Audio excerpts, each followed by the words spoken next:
Well, I've just got off a press briefing with the Metropolitan Police. It's actually still ongoing, but I can tell you that he was arrested before 11 a.m. this morning in the Northolt area of West London. Police say that he was riding a push bike along the canal towpath when he was intercepted by a plainclothes officer. They say that he's cooperating fully with police. He's now being held in a police station in West London. They said too that they wanted to thank the public because it was actually a series of tip-offs in the early hours of this morning in Richmond that led them to focus their search on this area and eventually led them to him. And of course, one of the ironies of all of this is we're not very far from where he initially escaped from. It was an incredibly sophisticated escape, but despite that, he still didn't manage to get very far.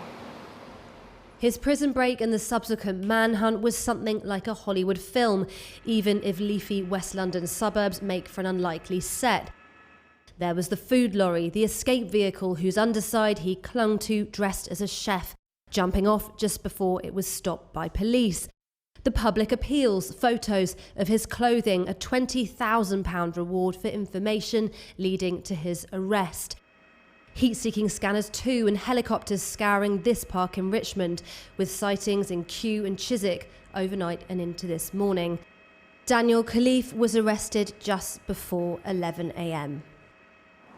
The 21-year-old soldier had been awaiting trial here at EWandsworth after being discharged from the army. His was a regiment involved in sensitive communications, and he'd been charged with trying to pass information, it's believed, to Iran, as well as leaving hoax bomb devices outside his military base.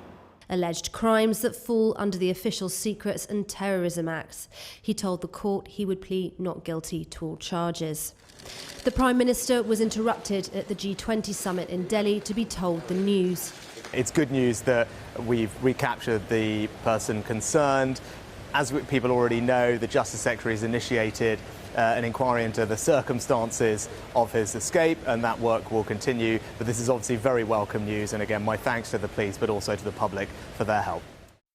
Daniel Khalife went missing from Wandsworth just after 7 a.m. on Wednesday, sparking an extensive manhunt. He was then spotted at this roundabout in Wandsworth, walking away from the van.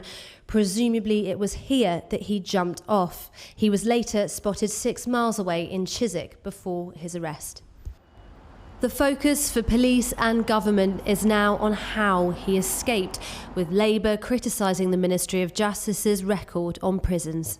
Well, we've had 13 years of mismanagement of the criminal justice system by the Conservative Party, and the fact that this situation was even allowed to happen in the first place is a national embarrassment. And so the government does have to urgently get a grip, tell us whether the prison estate is secure. Tonight, Daniel Khalife faces questioning in custody, with police desperate to find out exactly how he managed to escape. It's an escape, though, that raises questions not just about Wandsworth, but the wider prison system too.